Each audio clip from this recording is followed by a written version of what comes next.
before I get started, I want to tell you a little story about my research. I am the town historian, the village historian. It's a very part-time position. The other half of my life, uh, past couple years, has been consulting and research, historical research, and working on books. And I'm working on a series of books. Not to be a shameless club, but last fall I published Who Put the East in East Aurora. And I'm going to do a series of books. And my favorite thing to do, I love people, but I say to folks, I get along with dead people more than live people. I can sit in a room and research all day long, no windows. That's my dream of doing the actual research. When it comes to the writing, you ask any writer, that's the part we hate the most, finishing it up. But I was researching something totally different, and I came across a front page of the Easter Advertiser from 1903. And I always joke with people that now that we have digitized newspapers, and I'm going to talk a little bit about that, when you research, it's so much easier to research today because you can just go online, right, and look up these newspapers. And we have the Easter Advertisers digitized at the historian's office. And I often remind folks that if you want to look up your great-great-grandmother, you're going to find out their marriage, their birth, but also if they were arrested. And the other day, I found out, front page Easter Advertiser, my great-great-grandmother was arrested. The headline, Mrs. McFetridge acquitted. So she was not found guilty, but she failed to take my great-grandmother to school. My great-grandmother turned 8 years old, and the truant officer, constable, they lived out towards South Wales, went out and arrested her and brought her back to East Aurora for a trial. And she demanded a jury trial. Yes. And the jury of presumably men, because women couldn't serve on juries till the 1930s, or even beyond that, I believe, acquitted her because her one big defense was, my child cannot walk in the mud to get to school. And they proved her point because the constable could barely get up to her house because the roads were so muddy. So fight for a jury trial, okay? But also, if you're researching folks, remember, you're going to find out everything about them. Your great-great-grandmother might have been arrested, and it might have been on the front page of the Easter Advertiser, which I thought was quite odd to have that on the front page. It must have been a slow news week. But thank you. I'm here to talk about the Roycrofters, and I've done a lot of research into Roycrofters for an upcoming book. Don't ask me when it's coming out because I have no idea. It's just some of these things that rattle in my head. And tonight I am not going to talk about Elbert Hubbard. Great guy, accomplished a little bit, good writer, not going to talk about him. Alice Hubbard, she did a couple nice things too, not going to talk about her. I'm into the ordinary Roycrofters. I think Albert and Alice and even Bertha, but Bertha needs to have her own book for his first wife. They have been researched quite a bit. We can always research more, but I see a whole bunch of people who we need to know their stories, the ordinary folks. So, do you know the game Where's Waldo? And if you don't remember the game Where's Waldo, I don't want to know about it because you're too young. But Where's Waldo, where you have to find Waldo in this huge picture? Well, my version is Where's the Roycrofter? Can you find the Roycrofter in this? Yeah. This is the high school cross-country team, and this is Stacy Butler, 1903, and he was an assistant coach for the Roycroft baseball team. Now, the reason this is funny, of course, you all know this, is he has the big tie that was the symbol of Elbert Hubbard, and actually you could buy this tie in multiple colors for Easter service at church. He had an advertisement in the FRA that you could look like Elbert Hubbard, and I had posted it on Facebook a couple weeks ago. And they actually said in one of the ads, wear it to church, which would have really stuck it to the churches because Elbert Hubbard didn't really get along with the Easter Royal churches to show. But this is the Roycroft look. Now, before you get any misunderstanding of this, Roycrofters weren't running around looking like this. This was their formal attire. You wouldn't have seen them necessarily running around town wearing this tie. But this is typically what we think of when we think of a Roycrofter. But I want you to think also of this gentleman. He's a Roycrofter. And this woman, she's a Roycrofter. It's not what you typically think of what a Roycrofter would look like, but these are the folks I want to talk about tonight, is the ordinary everyday Roycrofters. Yes, we love Elbert Hubbard, we love Alice Hubbard, but we also want to talk about these folks as well. So first things first is being a Roycrofter. The definition of Roycrofter really depends on when you were here. And there's a big difference. And I've noticed this through my study of the Roycrofters. And there's a big difference between Elbert Hubbard the first, Elbert Hubbard the second, Bert, and then of course the Roycroft Renaissance. Elbert Hubbard the first, if you were to come to the Roycroft during his time, it was more like a college university feeling. People actually came here. They took a journey here to meet the man behind all the philosophy that he was putting out in his magazines. We also have to remember that his magazines were well read. You'll see a picture later of how well read they were. He was uber famous right here in East Aurora. And it's hard to picture that. When I talk about Millard Fillmore, school children, he was famous, of course. He became president of the United States, but he didn't become president of the United States in East Aurora. Elbert Hubbard did all his stuff, and he lived here in East Aurora. There's a difference. He wasn't someone who did things and left. He did them all here. So when you were a Roycrofter before 1915, you were actually, you would see a lot of young people coming here to see what this Elbert Hubbard character was all about and wanting to meet him. They were in awe. You will read this, and a lot of you might know more about this than I do, but the circles that college-age kids would sit around and read Elbert Hubbard, and then they wanted to come here, take the journey here to meet him.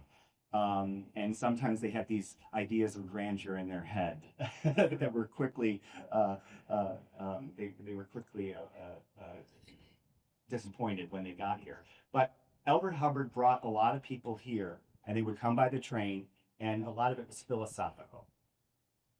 Of course, he passes away on the Lusitania in 1915, and I have a whole other presentation about that day and how it changed East Aurora. And it was like, and not to overstate it, but when a monarch passes away, and you imagine that Elbert Hubbard II was the chosen child to take on the legacy of Roycroft. So he loses his stepmom and his dad, and he also becomes in charge of Roycroft all at the same time. And he has hundreds of workers depending on him. So Elbert II has a new philosophy. He said, he actually said he knows that genius does not multiply. So he knew that he could not write like his dad did. So what he did was just reproduce all his dad's writings. So, and if you buy an Elbert Hubbard scrapbook or anything printed in the 1920s, they literally printed hundreds of thousands of these things. You don't really have a rare Roycroft document. The Elbert Hubbard scrapbook, everyone comes in wanting to, do you need another one? I show them the shelf. We got 25 that we had. So it was a different philosophy. And when you worked under Elbert Hubbard II, who carried on after his father, that's when you have people in town who worked at the Roycroft. So when you hear people say, my grandma worked at the Roycroft, it probably was in that period of time. They were living here in East Aurora and got a job at the Roycrofter. Still a Roycrofter, but not necessarily the same kind of philosophy. They weren't attracted to the Roycroft like they were under Elbert I.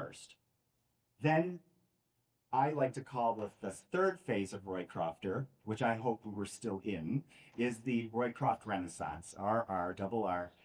And after 1939, and I'm going to talk about a couple of those folks as well. And so there's three phases of Roycrofters.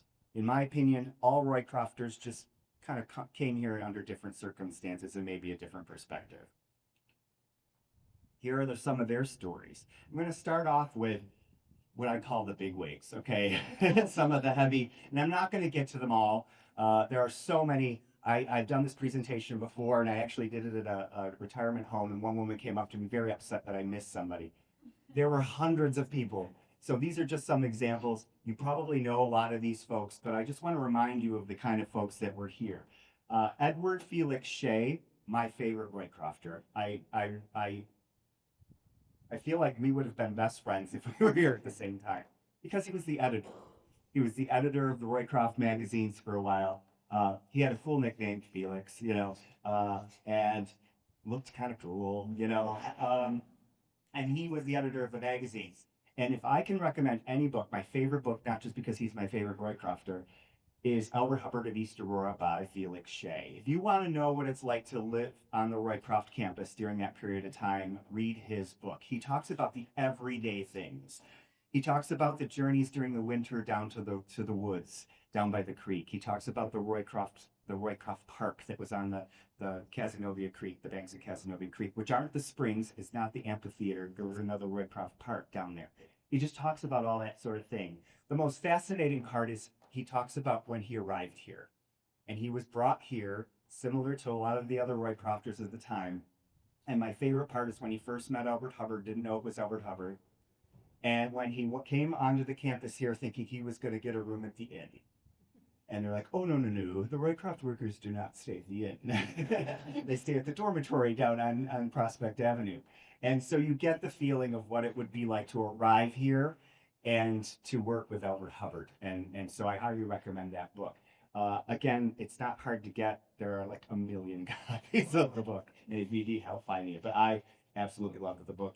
And what's really neat is in East Warren, you just know exactly where he's talking. Like he talks about walking down South Grove Street, down to Hamlin Park. You know the landmarks and the places that he's talking about. Freddie Band, and this is his son Eric, and the reason I'm including him is Fred Band. He went by Frederick. He had $60 in 2 tin trunks when he came from England with his wife and 2 children in 1909. And a friend in East Aurora helped him get a job at the Roycroft. He had been a butcher back in England and claimed no more talent, but his boss, Albert Hubbard, said a butcher was not needed at the Roycroft. He came to the Roycroft and says, I'm a butcher. And they said, well, we don't really need a butcher. So he started sweeping the floors. And then he studied advertising while he was here on the Roycroft campus, which, along with a sheer force of desire, led to a new career, which was writing for Roycroft publications. And then there was a new janitor downstairs after he got the job. And one of the things that's neat about his story is actually Elbert Hubbard II the Roycroft was sued at one point, and he had to testify. And they asked him the basic questions they ask you at the beginning of the deposition or when you're testifying: is your name, where are you from, and your education. And he said East Aurora High School, Elbert Hubbard II, East Aurora High School, and University at the Roycroft campus. He considered this education, and Fred Band is similar in that he learned the job here on the Roycroft campus. His son Eric went to World War I, and the November 11th, 1918, this is a story that I share because we take this for granted. The armistice is announced, and then he gets the telegram after everyone is celebrating that his son has passed in war.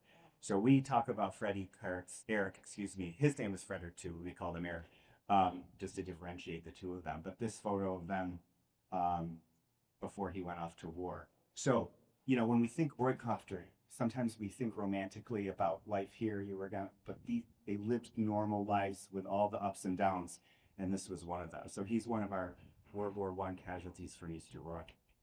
This is him later in life, Fred Band. He went on to, interesting that he's known for Roycroft, but he also went on to start the annual Kiwanis Club Senior Citizen Christmas Party, which still happens today, each year. And that's his claim to fame here in East Aurora. So Roycroft had a lot of characters. And this is John Foster. They called him Uncle John, or Old John. A lot of Roycrofters had nicknames. Of course, we'll find out more. And Uncle John or Old John, on all the postcards, it has Old John or Uncle John. And I'm like, this guy's got to have a real name.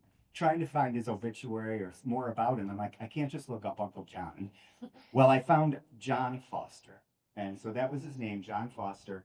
And this photograph, this image was captured by Paul Fournier, who was the son of Alexis Fournier, the painter we'll talk about. But he photographed some of the characters from the Roycroft campus. Little is known about him. I wish I knew more about him, but just picture him wandering around. And he got a little tired during the during the photo shoot. But these great images of Roycrofters. There was actually a gentleman in my office recently. He's working on a book about a photographer who came to the Roycroft campus to photograph the Roycroft campus. So I won't give away the ending of his book, but Roycrofters make great copy and great photographs, as you can see here. Alexis Fournier, or his descendants say is Fournier. They don't. They do. It's if you want to say it a different way, they've Americanized the name. So, but he went by Fournier. I don't have to talk a lot about him. He's around town quite a bit. If you want to see some of his work, it's at the library. It's here on the campus. Actually, the Elbert Hubbard Roycroft Museum has pieces of his. But he was part of the Barbizon School of Artists, and there's a lot you can read about him. He met Elbert Hubbard, and the story is Elbert Hubbard said, "Meet me June 1st at sunset in East Aurora." And the legend is that he showed up here on June. That probably didn't happen. But anyway, he ended up here, and he converted an old barn on Walnut Street and had a studio there. And what was great about Alexis Fournier is he bounced around quite a bit, but he ended his career here in East Aurora. A lot of these big artists left. They started here in Roycroft, but they left. And Fournier did not. He ended his career here. He ended his life here. So on a January morning, he was painting over on Walnut Street, and he and his wife walked to the mailbox, which they recently took out, which was at the corner of Walnut and Oakwood Avenue. And he slipped on ice and hit his head. And they took him back, and he passed away later in the day. So he was painting the morning of his passing.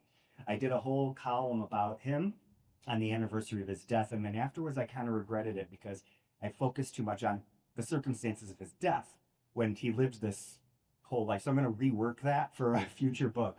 But just a fascinating character that lived here. And he said he went to he was in Normandy, France, painting over there, but said that the valley of the Cazenovia was more beautiful than Normandy. So East Aurora. And I was talking recently to Grace Mybaum and some other folks about how the Cazenovia Valley does not get enough attention.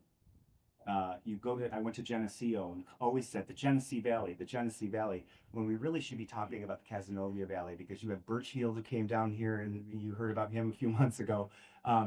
It's really fascinating.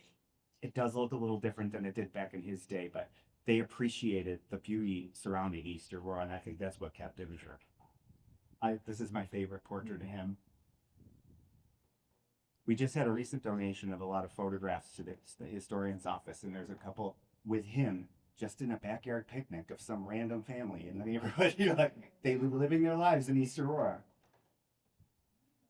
W.W. Denslow, another one of my favorites, and I include him because the school children love him. He had a foghorn voice. He was super loud. You would not have missed him in the room. Everyone described he had that mustache that he curled up. But he is the brander of Roycroft and the Wonderful Wizard of Oz. And the kids can't get over it because I said, look, you can just see the seahorse, and then it's included later. And I said, the man who lived in East Aurora is when you go to see Wicked at Shays, you're seeing Denslow. Because if you think that when L. Frank Baum wrote The Wonderful Wizard of Oz, he was just writing it. The imagery that we see today came from Denslow. So what the Scarecrow looked like, what the Tin Man looked like. Imagine you're trying to, you're reading a manuscript for these books, and you're working with an author, and Tin Man? When we say Tin Man today, we know exactly what it looks like because of Denslow. he imagined it, and they've taken his imagery and all the way through the movies and onto Broadway. So when you're watching Wicked, you're seeing the imagery of W.W. Denslow, who started his career here. He left. A lot of these big Roycrofters left because they outgrew Roycroft, or they just didn't get along with Albert Hubbard. Two egos, right? And that sometimes happened. Toothaker did the same thing. They branched out on their own, which was probably a good thing. I can't imagine that many egos at the same time on the campus. We have to remember these people didn't overlap all the time, and so it was just a constant. It was like a university. You came here, you learned, and you moved on, and that's what Denslow did. The problem with Mr. Denslow is he had a drinking problem, and he needed a business manager. So he earned gobs of money from the Wonderful Wizard of Oz books, and he blew it on an island in the Caribbean that he named Denslow Island. And then he proclaimed himself King Denslow the First of Denslow Island. Gives you an idea. Yeah. So he blew up by an island, folks. But what ended up happening is he ran out of money because, islands are expensive. So he went into depression, started drinking a lot. Well, then he finally gets a contract with Life magazine for illustrations. He goes out and celebrates, and I think he caught pneumonia, and he died. So he just had a problem. So money doesn't bring happiness, and he struggled. But what a creative genius! And he started it here at the Roycroft. So the next time you read, I told a group of Girl Scouts recently, when you read The Wonderful Wizard of Oz, which one of you said they were reading at school, you cannot get it out of your head, the similarities between what you're seeing, the imagery from Roycroft and The Wonderful Wizard of Oz, because it's the same guy. Charles Younger's master bookbinder. Again, these are formal portraits, so they weren't wandering around town looking like this all the time. But he served as secretary of the Roycroft Corporation, as well as superintendent of the Roycroft Bindery. He came to the Roycroft in 1898 at the age of 16, so remember that high school, college age, and stayed until it went bankrupt in 1938. So he stayed the whole time, which was when he went to work for the Acme Book Bindery in Buffalo. He served on the village board and died in April of 1963, just 3 days shy of his 80th birthday. One of the things about him that's remarkable is he was involved in the community. I talked before about the problems between Elbert Hubbard and the village of East Aurora. They didn't always get along. And so some of the overlap is quite interesting when you see someone like this, who was part of the community as well on the village board. Ray photoed him.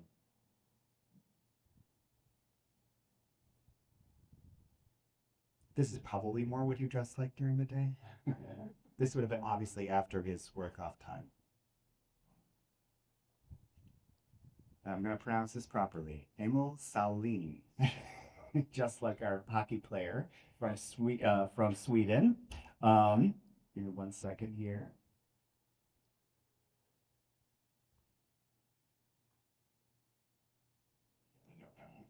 But he came to Sweden into East Aurora and worked up the ranks and ended up being in charge of in the printing department. Again, an immigrant coming to East Aurora, and Elbert Hubbard giving him a job.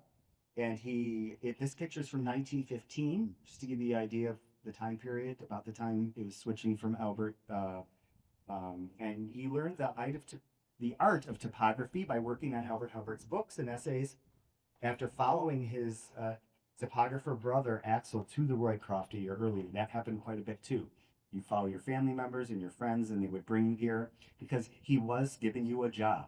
That's another thing. This was not, I saw in the internet recently, the Roycroft, a utopian community. It was a business. You were hired. They weren't sitting around in circles, kumbaya. It was a business. Elbert Hubbard was a genius, as you know, at advertising. And so you were an employee. And he knew very little English. So imagine coming to East Aurora, not knowing much English and working at the Roycroft. And about 11 years later, he left to operate another press shop. He later opened Paradise Press, which printed citations, diplomas, and special awards. I think there was a need for that back then. Yeah. Today we just print it out at home, but they were printing things for folks. In 1928, he and his brother opened their own service, and he later taught the history of topography in local schools. Topography. It was an art that he learned here at the Roycroft campus. He continued to work until his death in 1983.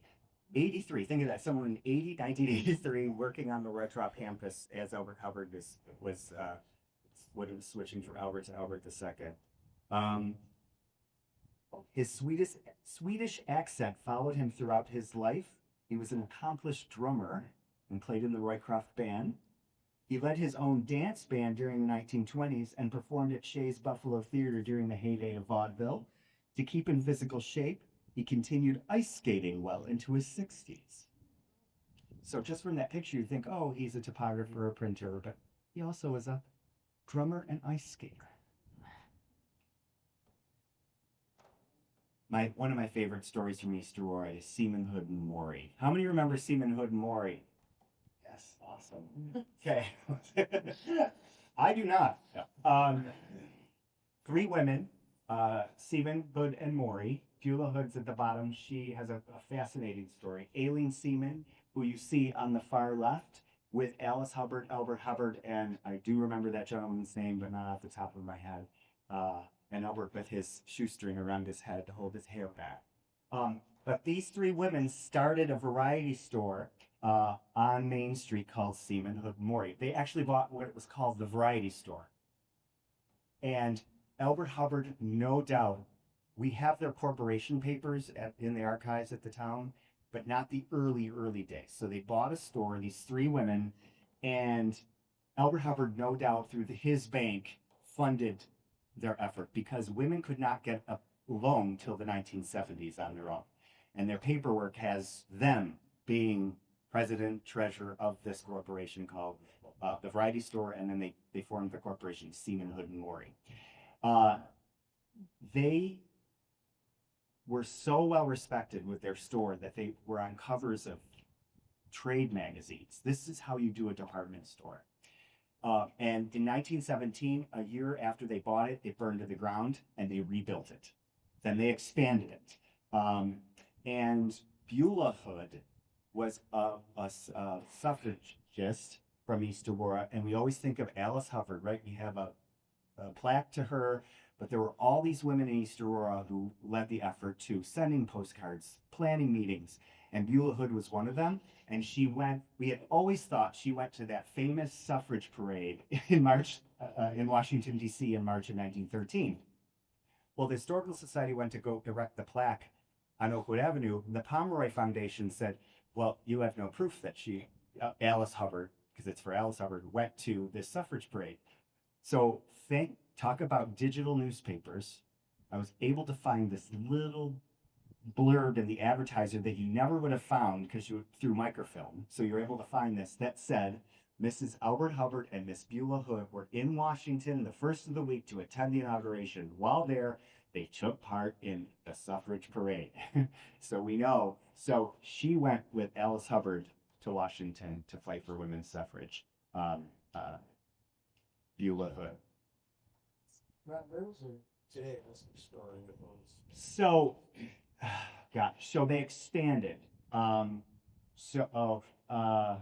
what is there? So this is the Embryo King, and then you go along. Yeah.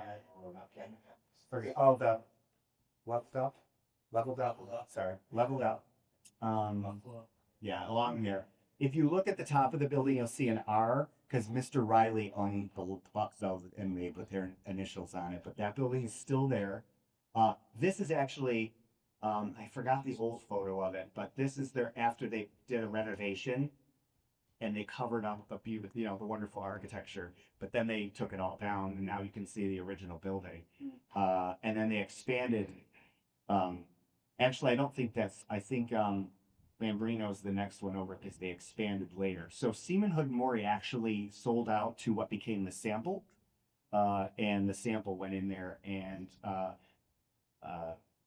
they Another partner came in. One of them passed away. They actually, two of them lived together on Oakwood Avenue, and so they were single, three single women who started the store, and they became world famous in department store circles. Uh, so this is Beulah Hood, about a month before she passed away, cutting the ribbon in April of 1959 for the expanded. Now she didn't own the store anymore, but for this, they brought her back to cut the ribbon. And I keep thinking about all these men looking at her, and I mean, do you know that she went to a suffrage parade like years earlier, and she was on the Roycroft? You know, like I just that this woman a couple of weeks before her death is do you know about her?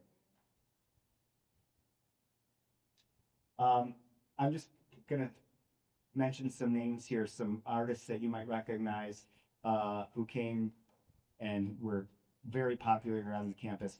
Eleanor Douglas is next to him there, and I want to thank Mark Strong at My Bombs, because we had this great picture that was labeled Eleanor Douglas, and he wasn't. That's not Eleanor Douglas, because she had this very frilly lace dress on and a hood, and he's like, "That's no Eleanor. That's Eleanor." And Douglas Lane, for those who don't know, down by Tops, is named for her because her studio is to be in the one-room schoolhouse that's down there. So in the community, you had artists as well. Roycroft kind of bred this artist mentality. Now, would Paul Wayland Bartlett be a Roycrofter? He didn't work here on the campus, but he was in charge of the Michelangelo statue. So Elbert Hubbard admired the statue, and Elbert Hubbard, being Elbert Hubbard, said, "I want one of my own." So he called the sculptor and commissioned to have his own sculpture of the one at the Library of Congress done. And so that's why we have a Michelangelo statue. I get that question a lot. Why is Michelangelo at East Aurora? And of course, it's originally over here. And after the bankruptcy, it was saved and taken over to the school along with the other sculpture. But he took his time with the commission, and Elbert Hubbard wasn't happy with it and said, "What's taking you so long?" And the story is that Mr. Bartlett sent back a small turtle and said, "Good art takes time. Leave me alone," basically. And so that little turtle went on the base of the statue. Actually, originally it was down here. And when they moved it up to the base, and then it got stolen in the 50s, and then it got replaced by a class. The class at their reunion during the year that they thought that it was stolen. They felt bad, so then they think Hamburg might have taken it. That's the rumor. And you'll see others. Like the Hubbard family actually has one that there's a picture of it on their dining room table. It's a replica. Everyone's like, they have it. No, it's not the first original. But I would call him a Roycrofter. He was definitely involved in the Roycroft, even though he didn't work on the campus. Alibaba. I recently did a video about him because he died 100 years ago, and talk about the Roycroft story. This man lived in East Aurora. He becomes the handyman on the campus, and unbeknownst to him, he becomes a symbol of Roycroft and Elbert Hubbard's alter ego, because Elbert Hubbard decides to start writing about him in his magazine. And remember, when you're written about by Elbert Hubbard in a magazine, your privacy's gone. You might have been living, and that's what kind of upset East Aurora quite a bit. He would write about a barber in town and kind of criticize the barber in his little witty way. And the barber would be like, "I'm just trying to be a barber in East Aurora. I don't need the whole world knowing." And that was similar. And I don't know how, I want to write more about Anson Blackman and talk to people and delve into the records, because I want to know, did he really want this? He was mentioned a lot there. When you talk about him being a caricature of Roycroft, he literally was a caricature. They had caricatures of him. Denslow drew caricatures of him. He got his nickname allegedly from Denslow, who accused him jokingly of stealing some pipe tobacco, and then says, "Oh, you must be the Alibaba from the 40 Thieves story, stealing my tobacco." So there's this whole story, but he was the handyman on campus. I think besides Elbert Hubbard, I think he's probably the most photographed Roycrofter we have. This is a better picture of him, I think, with his wife. Just a normal person, not posing like like that. And he lived down the street here. He was from Wales. He just was a normal person who got pulled into this Roycroft, and so he was a Roycrofter that became famous right here from East Aurora. You're probably familiar with this picture of the Hubbard children, well, at least one of them, outside of what is today the inn. So just one of my favorite people. If I were to meet somebody from East Aurora in the past, I had like a top 5, he would be one of them. And Elbert Hubbard got on that list, by the way. Walter Jennings, this is a great story. Worked on the Roycroft campus in metal, and his son is my favorite artist. So his son is Rix Jennings, and he is. Imagine that's another person I didn't overlap with Rix Jennings very often. For those of you who don't know, Rix Jennings is the I'll talk about him in a second. Is the Norman Rockwell of East Aurora. But imagine growing up on the Roycroft campus. Like you literally grew up on the Roycroft campus and saw all these people. He was in Roycroft ads for the Saturday Evening Post, and he had Elbert Hubbard's long hair as a child. So his dad worked on the campus, and he got to live here. So this is Rix Jennings. You're absolutely familiar with his work. The big Christmas banners on Main Street today are replicas of his work. Paintings are all over the place. The logo for the village, the logo for the town, the Royal Arsenal logo, any logo from the 1970s he did, commissioned work. I didn't overlap a lot with him, so I never got to talk to him, and he's another person I would really love to meet because he just scenes of East Aurora. He also did, he worked for Disney for a while. His daughter was in town last summer, and we figured out that the timeline that's out there isn't necessarily exactly true, so we're working on to get his life better reported. But that's Rix Jennings. Aurora Arsenal. You can tell it's the 70s from the dance. And this is his work. The Norman Rockwell.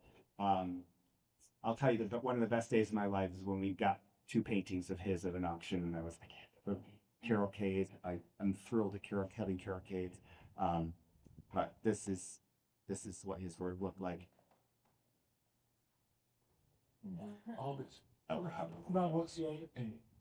Which we have Carolcade and a concert in the park because Jason's an Aurora player, so we got that one because it's the pavilion in the park. Yeah. So, and I'm addicted, so I will Grace, like I go in and I look at what Grace has over there. Rix, she has a collection of Rix over there, so there's some more gonna come. But this is one of my favorites too. So what's really a Roycrofter and what did they do?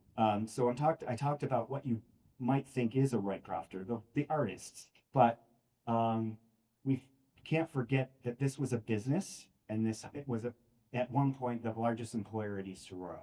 And Elbert Hubbard, and especially Elbert Hubbard II, made sure the village board knew this. So there are some documents in the historian's office where a letter was written from Elbert Hubbard II about a water line, and he reminded them that he paid the most taxes in the village of East Aurora when it came to debating this water line for the Roycroft campus. But there were approximately, now these are just approximates, and I'll talk about that later, approximately 50 Roycrofters working on the campus in 1898, 175 in 1900, and 300 in 1901, and 500 in 1915. 500 people working on this campus here. And I'll talk about Roycrofters at large later, but that's just who was working here. So that gives you an idea of the impact of Roycroft on ordinary people in East Aurora. So you have the Roycroft blacksmiths. Now, when we think blacksmiths or copper or metalwork, we think about the art. But Elbert Hubbard had a livery. He had horses. You had to operate the campus. So I want you to think about the Roycrofters who may be outside that artist's realm. You had people working on the campus or down on Roycroft on Prospects behind the big apartment building. That was the livery behind Emerson Hall, which was a dormitory they built out of 2 houses. And behind that was a livery. And when I was a kid growing up on Prospect, it was used as, I flipped and like, God, they have this great big garage. It was the old livery stables that they used for cars. So you had blacksmiths. This is actually part of the art. You have the press operators and the linotypes and like, all the, think of all the jobs that would go into producing a magazine back then. They didn't have Microsoft Word or Publisher. And of course, if you want to go see it in action, go over across the way here. You can see it in action today. But just think of what it went into, the number of people who would have been employed to put out a monthly magazine and books and all of that. My favorite part is the labeled, yeah. And you all know uppercase, lowercase, right? Line is yeah. The kids did it to the school. They thought that was so cool. Capital letters and,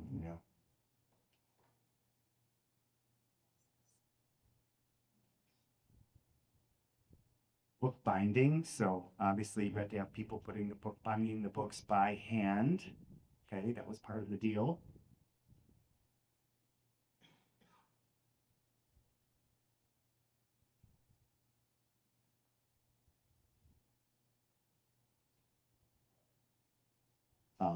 These are obviously posed photos. And remember, yeah, they probably dress like this, but maybe not like this every day. When the photographer, whenever you're looking up history, take the photos with a grain of salt. We have the bank at Main and Church Street. There's a scrapbook that we have bank workers, and all the women have full done makeup. I mean, yes, they did look better, but they did do themselves up back then. But when you said a photographer's coming tomorrow, you get sort of a warped view. So that's sort of, and they're posed, obviously, they're not. This blows my mind. All the paper. Wow. Yeah. Mm-hmm. And all the workers to do this work. It didn't just happen. And again, no machines or anything like that. Bookbinding department, Roycrofters. Just this pet. And the hundreds of people who were employed here doing this. It's just amazing to me. So yeah, when we think Roycrofter, I think a lot of us think about the artists. And these are artists too, but in a different way. But that if you would have been living in East Aurora and you had a job at the Roycroft and you're producing these books.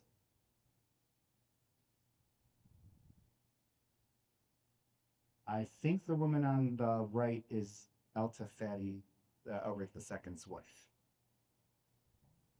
Hand painting. So there were a lot of supporting roles. These were the proofreaders. Of course you needed proofreaders, right? For the magazines, a world famous magazine. Elbert Hubbard wasn't perfect, so things he wrote, and he didn't write everything that had his name on it. So you had proofreaders. And Mary Lipsick loved this photo, but she was in charge of the subscription department. You had people sending subscriptions in and lots of subscriptions, and someone was in charge of it, and you had lots of employees to be a part of it. She lived here in East Aurora. Her father actually owned a farm down by what is today Knox Road, where it comes into Gray Street, that weird, awkward intersection. That was where the family farm was. And she had a job at the Roycroft. Shipping and packing department. and this woman here on the bottom row, second from left, is who I talked about at the beginning. This is probably more what a ordinary everyday Roycrofter would have looked like if you were to come on campus at that time. And I'm sure they were much more, they were thrilled to work here. They didn't look like that. An interesting thing, you won't see people smiling in photos before the 1920s. And it has nothing to do with dental work. Everyone keeps saying, oh, they didn't have dentists. We found it in like 1920s in yearbooks, okay? People didn't start smiling in yearbook pictures, high school yearbook pictures, until around the 1920s. Because before that, if you smiled, people thought you were crazy. Yes, you were, they thought you had a problem. So if people didn't smile, you wanted to be serious. This was a picture you were going to take. And then when the Brownie camera came out, Kodak came out with an everyday camera, people started capturing realness. And so in these posed pictures, you won't see people. So you got to give grace to some of these folks. They probably just never smiled at a photo. And probably a lot of these folks never had their picture taken. Today, every 5 seconds, we're having a picture taken. The mailing department. Believe it or not, I was shocked to find out that Roycroft did not have its own post office.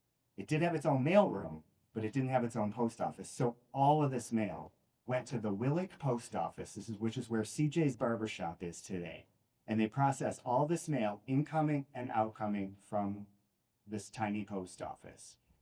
And they had to hire more people. So imagine the time, not only when the monthly magazines went out, but all the orders and subscriptions coming in all came through the Willick post office. So I just assumed that we were big enough here to have our own post office, but the Postal Service, no, So they weighed their own bags, second-class mail like today, periodicals, but still, you had to process it here and take it to that tiny post office down at Willick, which, interestingly, took it all the way back down to the railroad station to send out. But we were in the Willick Postal District, so they had to take it down there to take it back to the train.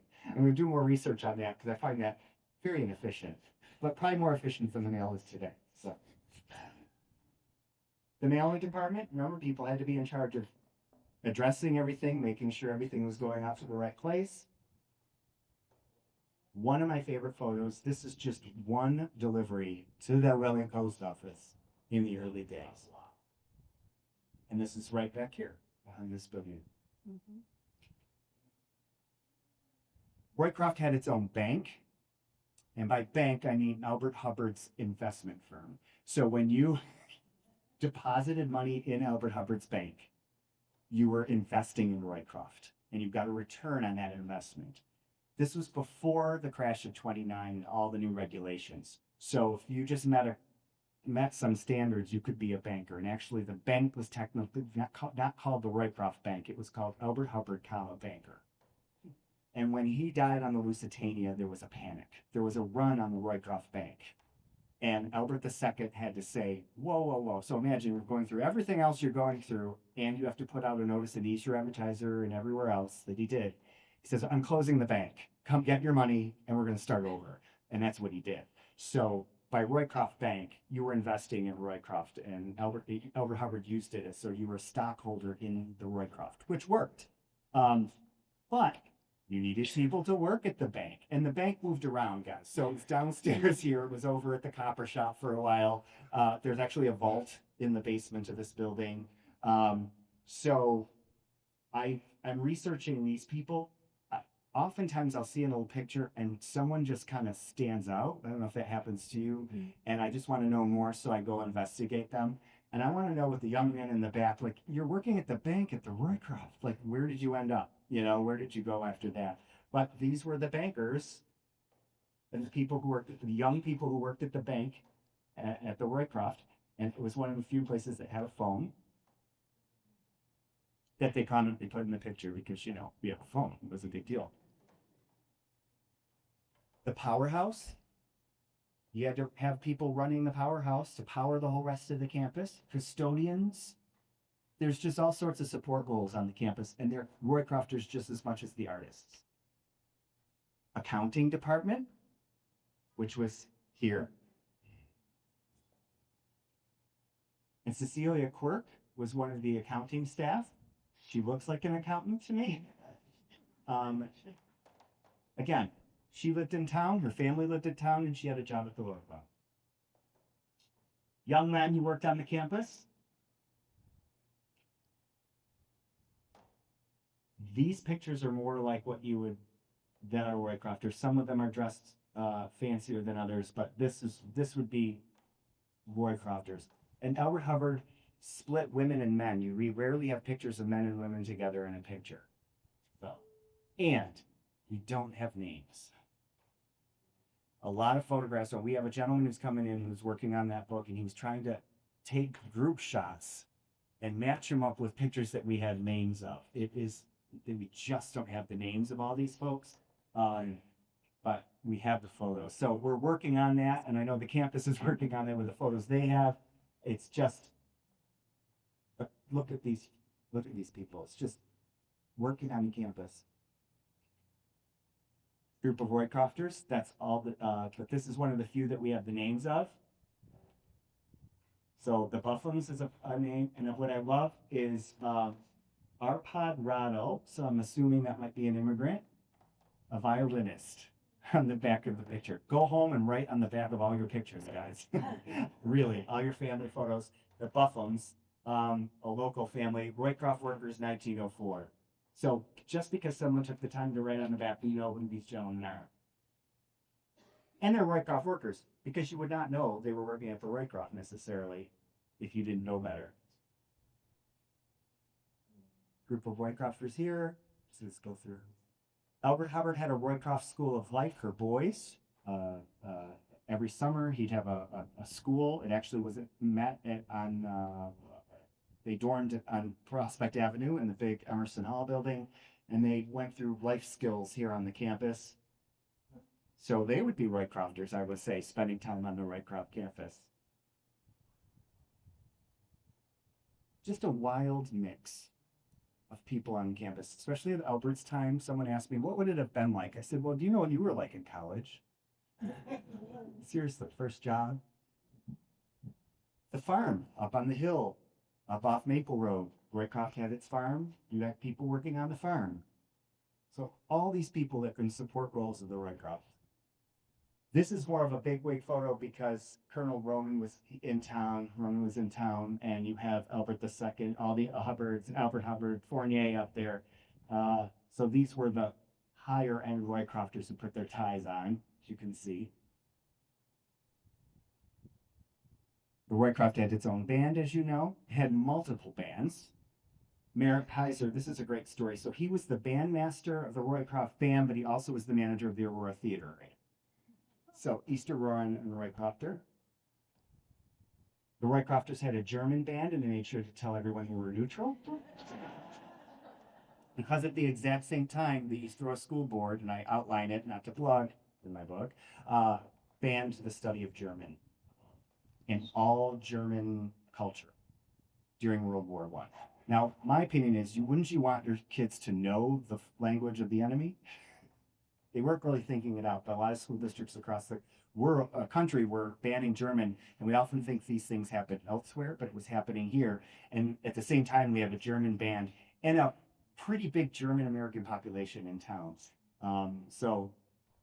But I just thought that was funny. We are neutral. A cornet band. And one of the things I recently found out was that I was studying village elections and found out that for several years during Elbert Hubbard's time, the Roycroft band would take voters down to Village Hall to vote. So imagine you could have the band serenading along the way to vote. Had its own baseball team. Now, all these folks on the Roycroft baseball team were not Roycrofters. It was sort of like Wall & Wine sponsoring a softball team. The Roycroft sponsored a baseball team, but some of the folks, awesome costumes. I'm in theater. Uniform, and they actually have a Roycroft baseball at the Elbert Hubbard Roycroft Museum, and there's one over here too, I believe. This was yes, so they had a party, and yes, there are men in drag, and there's one gentleman in blackface, which is just what it was at the time. And I want to bring up a point at this point. I heard several people say that Elbert Hubbard hired people down on their luck and convicts. When other people wouldn't hire convicts, Elbert Hubbard did. And he also hired ethnic minorities, particularly African Americans, Black people, people of color, when no one else would hire them. You saw all those pictures. He did not. And even his daughter said in one of her memoirs that he may have hired a convict, ex-con, but he didn't do it on purpose as part of so that's sort of been a local lore that's happened. And you just have to look at the pictures. The population of East Aurora, we just are white and German, mostly at this period of time. And he did not hire Black people, according to the photographic evidence.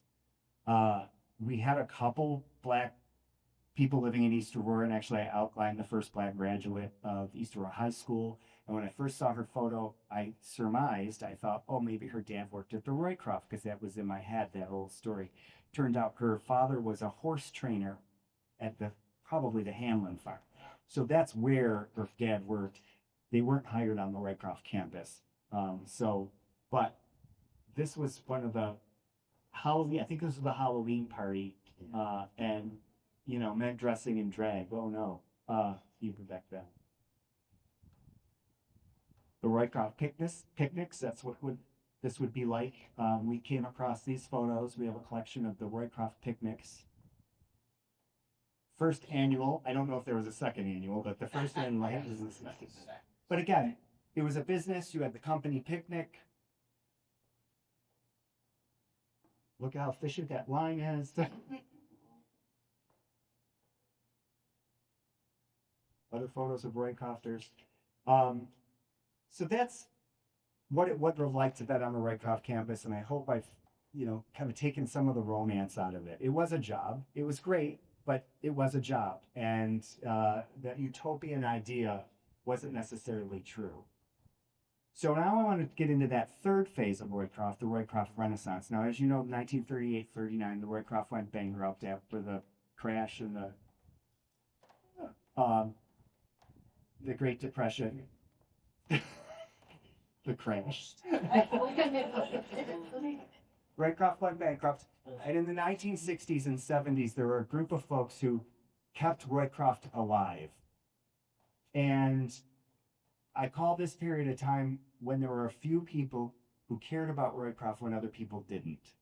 And if you want to know, someone had told me at one point, if you want to know at a certain time how popular Roycroft was, you just have to check out the price of furniture. So if you look at old newspapers, the price of furniture is indicative of how popular Roycroft was as a fad or a movement. So in the 60s and 70s, you could literally buy a Roycroft chair at a yard sale for $10. Today you can't, but a genuine Roycroft.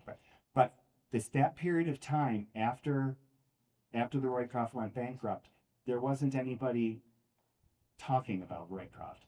But in the 60s and 70s, and I don't think it ever left, because you still had Bert talking about it. But in the 60s and 70s, you have what we call the Roycroft Renaissance. And people who came about and they cared about it. And these are folks who cared about Roycroft when other people didn't. And even today, and I hope I don't offend anybody, but when people are rah-rah about Roycroft, and I'm like, yeah, but where were you in the 70s? We are kind of riding their coattails, and I want to acknowledge some of them. Bert, this is one of my favorite photos of him looking up at his father, the statue. At the time, he would have been active as an older person in bringing the Roycroft Renaissance. He was also in a position to do it. I talk about the difference between, in a different presentation, the difference between Elbert I and Bert. Elbert I talked about socialism, got his books banned from the village library. Well, they didn't ban the books, they just were going to put it in a separate section of objectionable literature. Literally, the village was in charge of the library at the time. He was constantly battling. He had an affair on his first wife and met Alice. That was just not what you did. And East Aurorans that kind of was probably the last straw for a lot of East Aurorans. And he was weird. He tied his hair, long hair back, he was weird. Bert, on the other hand, was the mayor, was on the village board, was elected Kiwanian of the Year. Elbert Hubbard I never would have been Kiwanian of the Year. So there's just a different person. So for Bert to be promoting Roycroft, it was really important, I think, for someone who was on the village board and the mayor. It was really important. And once we get the signal back,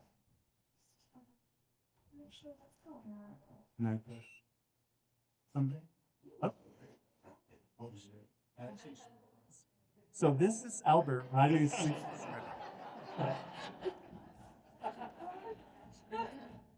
Okay. Sorry about it. First your eyes. We always joke it wouldn't be a little journey, so something didn't go wrong. Let's try that. There we go. Charles Hamilton, another great book if you want to know all about the Alice Hubbard / Bertha Hubbard divorce of 1904. He wrote As Bees and Honey Drown. His son is Grant Hamilton, advertiser, publisher. I got to interview him. Charles Hamilton, fascinating. But he was one of the people he wasn't even from East Aurora. He moved here and he fell in love with Roycroft, and he wrote and promoted Roycroft as part of the Renaissance. Again, when nobody else really cared. Majority of people really cared. Peter Anderson, some of you might remember him. He never got the credit, I think, that he deserved. So he was very special, and he had a photographic memory, and it was often misunderstood. He would wander around town, and he would stand and stare at a building, and everybody would wonder, what is this guy doing? And go home, and he would draw it perfectly. Every window, everything. And so we have a file in the historian's office called Peter Anderson's Village. And we had to split it up a bit so it could be used in an archive. But everything he would bring each week, he would bring me what he was working on. He passed away about 10 years ago. This is one of his pieces.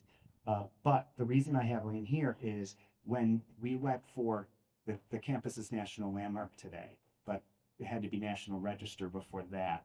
And we have the paperwork of the applications. We have copies of it in the historian's office, and his name is on the original documents. So take painstakingly, when you have to file for these things, why is it significant? How many windows does it have? All the stuff. And he did a lot of that work. And so that's why I included him. He doesn't get that credit necessarily. As a high school student, he was in high school when he did. Yes. Oh, yeah, you're right. Yeah, high school student doing that. Yeah. Just an amazing individual. You might recognize that gentleman on the left. Is that you? Nancy Hubbard Brady, they're submitting, this was in the newspaper, it was such a big deal to submit the application. They went to the mailbox. Remember when we had mailboxes on the corner? And put it in. So these folks, that's Jack Kemp, the congressman, to get the national landmark status was a heavy lift. It wasn't very easy. And so all these folks, the reason we're here today is because of the work of these folks to do all that paperwork. We would not have the funding we're getting today for various things without that status. So it's those folks in the 60s and 70s and early 80s who did this work. And then, of course, Kitty Turgeon. Kitty's story is fascinating. This picture is, I wrote about a lot of Roycrofters, in particular Kitty, in my little book, Legendary Locals in East Aurora. And I called her and said, hey, can I meet with you? And I need to take your picture because I knew how she'd be. I wanted to make sure she knew that I was taking her picture. And so we took all these pictures, and then she sat down and I'm like, I'm going to take one more, Kitty. And so she smiled because Elbert Hubbard was sitting behind her as I was interviewing her. She wanted one, but in front of a blank wall. And so after I showed her, she's like, oh, I'm like, yep, I saw Elbert Hubbard looking over you. They used this for her obituary. It was one of my favorite pictures of her that not because I took it, but I was very proud of that. But I interviewed her, and her story was fascinating because she said her husband, of course, was one of the Turgeon brothers, her ex-husband, and she said, of course, they owned all these restaurants, Turgeon Brothers restaurants. And he came home one night and said, we bought the Roycroft. And she said, what in the hell is the Roycroft? And then she goes on to become one of the experts of Roycroft and biggest promoters of Roycroft. And it started off with her husband coming home and saying, she didn't even know what the Roycroft was. Promoting the Roycroft when other people were overlooking it. And then she, fell in love with the Roycroft. So I had the opportunity when I was an intern at the Easter Advertiser to interview. They said it was the oldest living Roycrofter at the time, back in 1996. And they believed Irene DeMille was the oldest still living at 96 years old. And it was a last minute call. They called, and I remember Grant said, go to the Roycroft Inn, and there's a woman you need to interview. That's all I knew. And I walk in, and her daughter was with her, and I had to scream because she was hard of hearing. And we were yelling at each other. The answers, but she told me what it was like to work on campus with Elbert Hubbard. And she was in high school. Her friend recommended her to a job at the Roycroft campus. What'd she say? She started typing, and then she got promoted to guest services.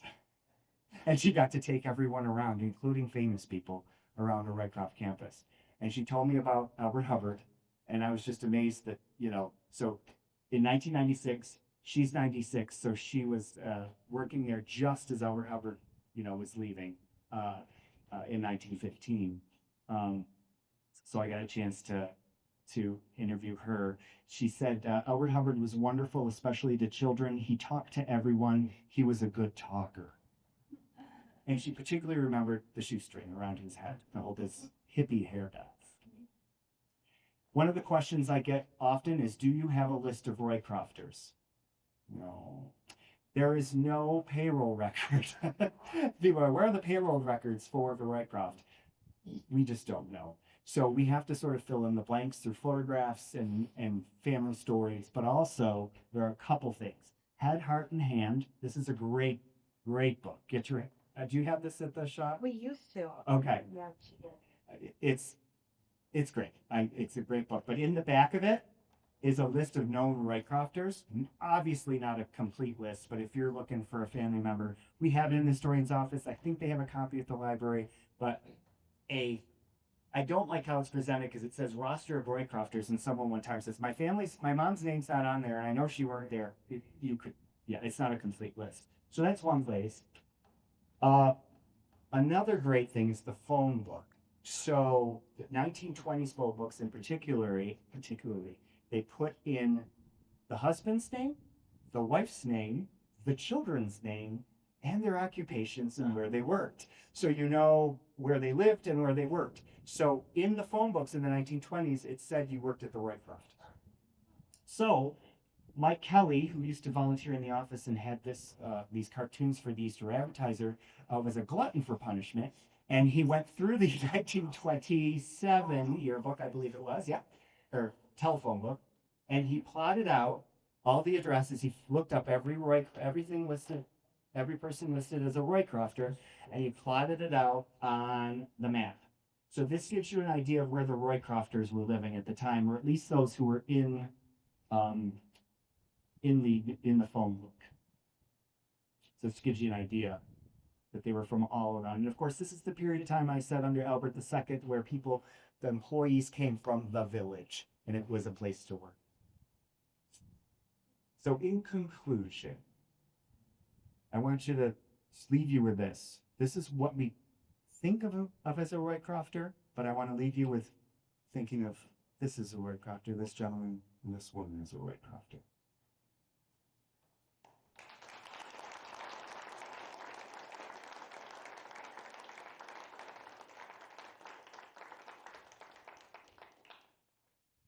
Questions? Don, can you tell us about working on the Roycroft campus? Don. There were a lot of women in those pictures. Did they even played a lot of women? Yeah, so think about the jobs that were here. So you'll see someone will say, my great grandma worked on the campus, or my grandma worked on the campus. There were a lot of corporal jobs, but also artists. I mean, we had women artists on campus. And then when Alice came on board, a woman was in charge. Albert thought he was in charge, but Alice was running day to day. And before that too, Bertha, that's why I want to write about Bertha more. She got cool. There is a reason why she's the reason we're here. She supported Albert in the beginning, and actually there's a story I'm trying to verify that she actually suggested here, which was probably her demise, because that's how he met Alice and the whole, school teacher thing. And so she sued for divorce, not just Albert, but Alice. So, and that was huge, tabloid headlines all over the place. So there were women in charge, and then I think it trickled down. But yeah, you see the photographs. They split the photos, female workers, male workers, but there's probably more women. Yeah. How old Bert II when his father died? I figured it out like 41, 42. Yeah, maybe I'm wrong. Because I put a presentation on the Lusitania, and I remember having the age, and I remember when I first did it, he was the same age as I, and I was thinking, imagine, losing your dad which has its own emotional stuff, and then being in charge, you know, and then I kept thinking about succession, companies having to have a succession plan.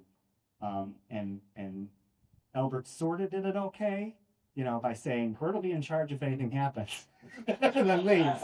Literally, they met over at the music room at the Roycroft, and they said, while I'm gone, Bert's in charge. And everyone's like, okay, and then he's been gone a while, so yeah, I mean, but all the financial stuff, you think of all those things, the bank, the workers, you had 400 or 500 workers worried about losing their job. I mean, you know how all the layoffs at Fisher Price over the years, that's what would have been, in addition to he died, you know, the 2 leaders of Roycroft died so you had all that happening at the same time. And to be a Roycrofter in that moment, I'm just trying to picture what it would have been like. Yeah. Is that handsome? Yes. I have a somewhat tenuous connection to the Roycroft Renaissance era, because in 1964, my 6th grade teacher was Nancy Hubbard Reed. Okay. And this was in Akron, New York. Okay, so about 25 miles from here, where she taught for many, many years. And believe it or not, here she is. And I'm sure it was what was close to her heart and what she was doing then. Okay, she would tell us about the Roycroft. Yeah. And even today, so, well, one point I want to make is Elbert Hubbard was genius. Roycrofters at large. So, yes, this was the Roycroft campus, but Roycrofters were, and same with Rolla today. You have artists and members all at large. It's not just here. The philosophy, and Elbert Hubbard was brilliant at that. Of course, he was an advertising, you know, genius. And so that was his idea, that the Roycrofters weren't just those on the campus, they were at large, everywhere.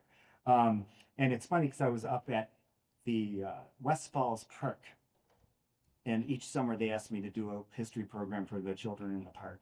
And we talked about Elbert Hubbard, and this one young man's hand goes up, and he goes, Elbert Hubbard was my great-great-grandfather, or whatever. And I was like, oh, because I knew his mom, and, you know, but those things still happen. And to have that family connection from both sides, the Alice side and the Bertha side, still in our community. You know, Elbert Hubbard III was a doctor. You know, people went to him as a doctor. You know, it's just interesting that the Roycroft is sort of this superhuman thing, but these are human beings that are living normal lives. Alibaba, for instance, Anson Blackman, you know, and I want to know, did you mind being called Alibaba? Really, like, you know, yes. Are there pictures of Derek Hunter at the Roycroft? Yes. Okay. I think we have some. Yeah, I can look that up. Yeah.